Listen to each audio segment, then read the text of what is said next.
Constable இருக்கிற Jayant ரமேஷும் taxi driver விஷயத்தில் watch பண்ணுறாங்க. ஜெட் ஏர்வேஸில் மும்பைக்கு போகிறதுக்கு அவன் டிக்கெட் புக் பண்ணியிருக்கான். இப்போ டைம் 8:30, 10 மணிக்கு அந்த ஃப்ளைட். செக்கிங் டைம் ஆரம்பிச்சிட்டாங்க. அவன் எந்த டைம்லையும் உள்ளே வரலாம்.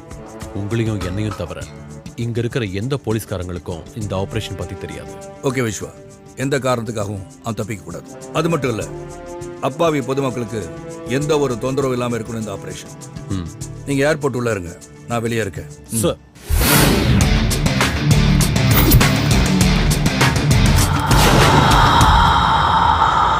விட்டுக்காரனா புரிஞ்சுக்க. சார், அவன் ஒயிட் கலர் ஸ்கார்பியோவில் வந்துட்டு இருக்கான் sir. Okay Vishwa, get ready.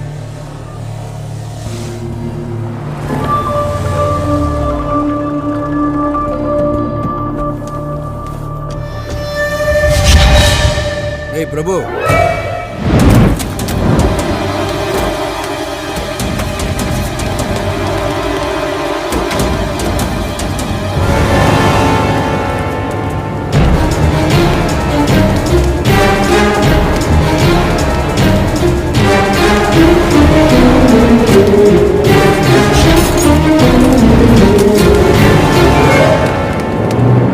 Hari வராடா.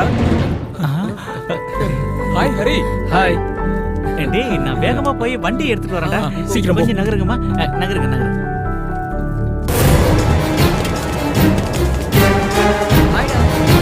சீக்கிரம் வாடா. ஹரி. It's okay.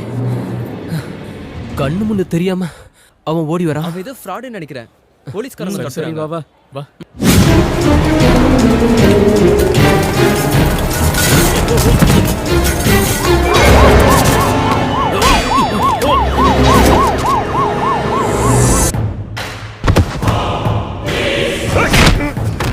உன்னோட பரதேசிகளா, யாரு கையில மாட்டக்கூடாதுன்னு அவனை பாதுகாத்து வச்சிருந்தோம், அவன் கையிலே பிடிச்சு கொண்டு போய் கொடுத்து வந்திருக்கீங்களா? தடிமாடுங்களா, என் கண்ணு முன்னாடி எவரும் நிக்காதீங்க. போங்கடா அண்ணாச்சி.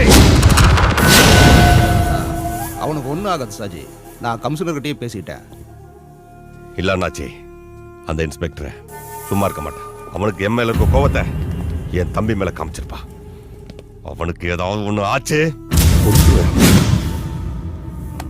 நீ ஒன்றும் டென்ஷன் ஆகாத, நான் கமிஷனர்கிட்ட இன்னொரு தடவை பேசுகிறேன்.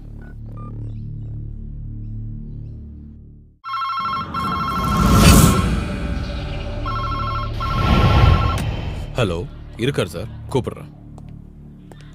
சார், மேலிடத்துலேருந்து ப்ரெஷர் பண்ணுறாங்கன்னு நினைக்கிறேன். Commissioner line. ஜேக்கப் அலெக்சாண்டர், என்னையா நினைச்சிட்டு இருக்க? புரியல sir.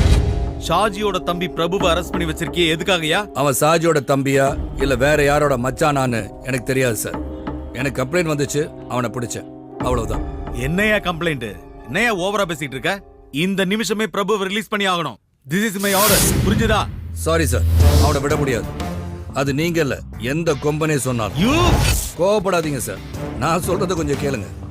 Padmavathi high school PT master Mohammed ஃபைசலோட மக தனுஜாங்கிற பொண்ணை கற்பழிக்க ட்ரை பண்ணனால நான் பிரபு அரெஸ்ட் பண்ணிருக்கேன். ரிட்டர்ன் கம்ப்ளைண்ட் டேபிள் மேல இருக்கு. Section 376 attempt to rape. ஜாமீன் கிடைக்காதுங்கிற விஷயம் நான் உங்களுக்கு சொல்லி புரிய வைக்க வேண்டியதில்லை. எஃப்ஐஆர் போட்டு முடிச்சாச்சு சார்.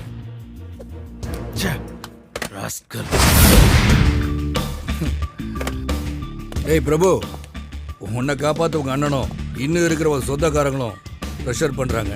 பட் இன்னும் கொஞ்ச காலத்துக்கு நீ சூரிய உதயத்தை பார்க்க முடியாது சார்.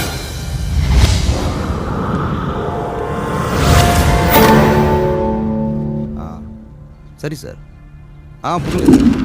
இனிமேல் நாங்கள் பார்த்துக்குறோம். அட்டெம்ப்ட் ரேப்பு 376 சார்ஜ் பண்ணியிருக்காங்க. ரொம்ப இக்கட்டான சூழ்நிலையாக இருக்கு. அப்போ நான் அட்வொகேட் கிட்ட பேசினேன், ஆனால் அவரும் முடியாதுன்னுட்டாரு. இதுக்கு ஒரே வழிதான் இருக்கு. அது என்னன்னு தெளிவா சொல்லுங்க அண்ணாச்சி. கம்ப்ளைண்ட் கொடுத்தது யார் தெரியுமா? Padmavathi high school PT master Mohammed ஃபைசலோட பொண்ணு தனுஜா. அவ தான் கேஸ் கொடுத்துருக்கா.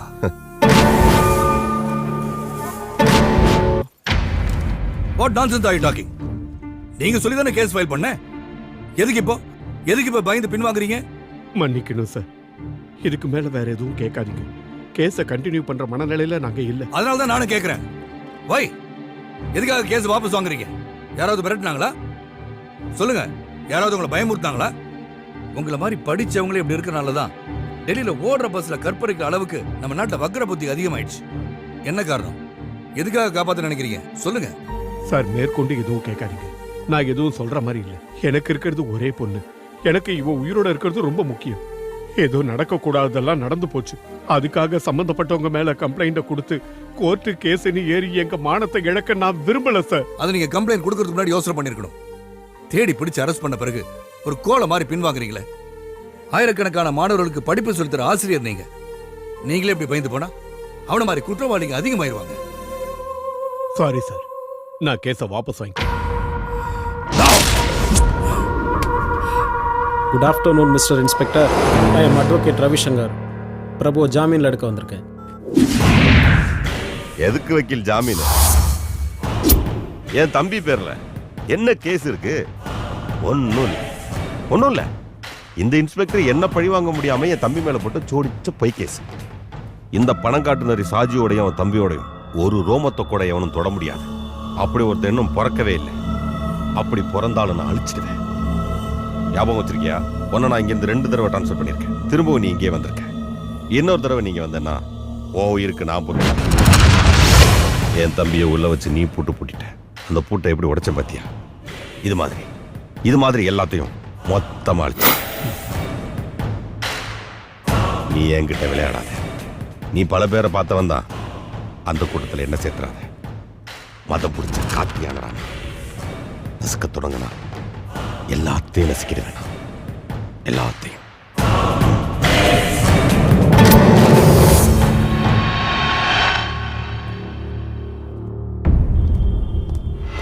நில்லடா.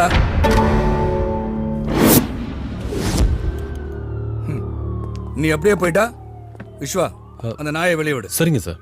என் ஸ்டேஷனுக்குள்ள வந்து உன் இஷ்டத்துக்கு பேசிட்டு போயிட்டா காக்கி சட்டை போட்டு நான் இதுக்கு இங்க இருக்கேன். இதுக்கா இப்ப நீங்க வந்து ஒரு ஷோ காட்டினிய. பெரிய பெரிய அரசியல்வாதிகளும் என்னோட மூத்த அதிகாரிகள் சிலரும் உன் பாக்கெட்ல இருக்காங்கன்ற திமிர்ல பேசுற பேச்சு. இதோ இந்த மொபைல் போன்ல இருக்கு. உன் வண்டவாளெல்லாம் இது ஒண்ணு போதும் உன்னை 3 மாசம் உள்ள வைக்கிறதுக்கு. போலீஸ் ஸ்டேஷன்ல அத்துமீறி நுழைஞ்சது செக்ஷன் 447. என் கடமையை செய்ய விடாம தடுத்தது செக்ஷன் 353. நீ உள்ள இருக்க வேண்டிய ஆளுடா. வேற என்ன சொன்ன? நீ மதம் பிடிச்ச காட்டு யானையா?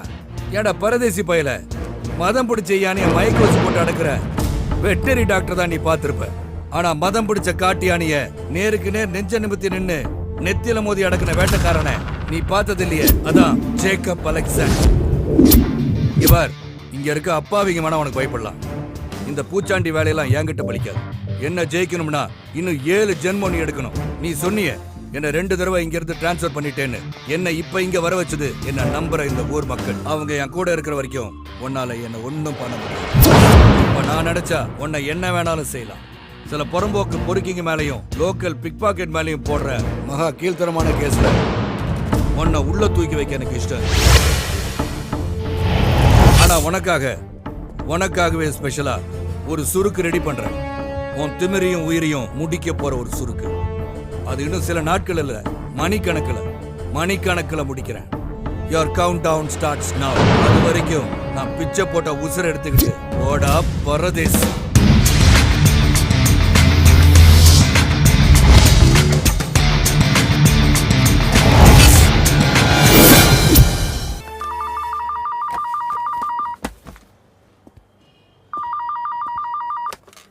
Hello, inspector speaking. நாளைக்கு 12 மணி ஷார்ட் நீ கூப்பிட்டா போதும்.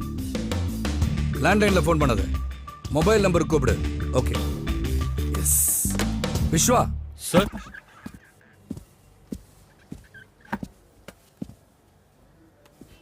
விஸ்வா சார். ஒரு ஹாப்பி நியூஸ். நம்ம 5 மாசத்து விசாரணை ஒரு முடிவுக்கு வரப்போகுது. என்னன்னு புரியுதா? Little John. Yes, you are right. அவ அப்ரூவரா மாறுதா சொல்லியிருக்கான். நாளைக்கு என்னை மீட் பண்றதா ப்ராமிஸ் பண்ணியிருக்கான். எங்க எப்போ எப்படின்னு அவனே சொல்றானா. அது வரைக்கும் மட்டும்தான் சாஜியால வெளியே நடமாட முடியும். விஸ்வா சார், நாளைக்கு மத்தியானத்துக்கு மேல தான் நான் டியூட்டிக்கு வருவேன். லிட்டில் ஜானை மீட் பண்ணிட்டு வரேன். Okay okay sir.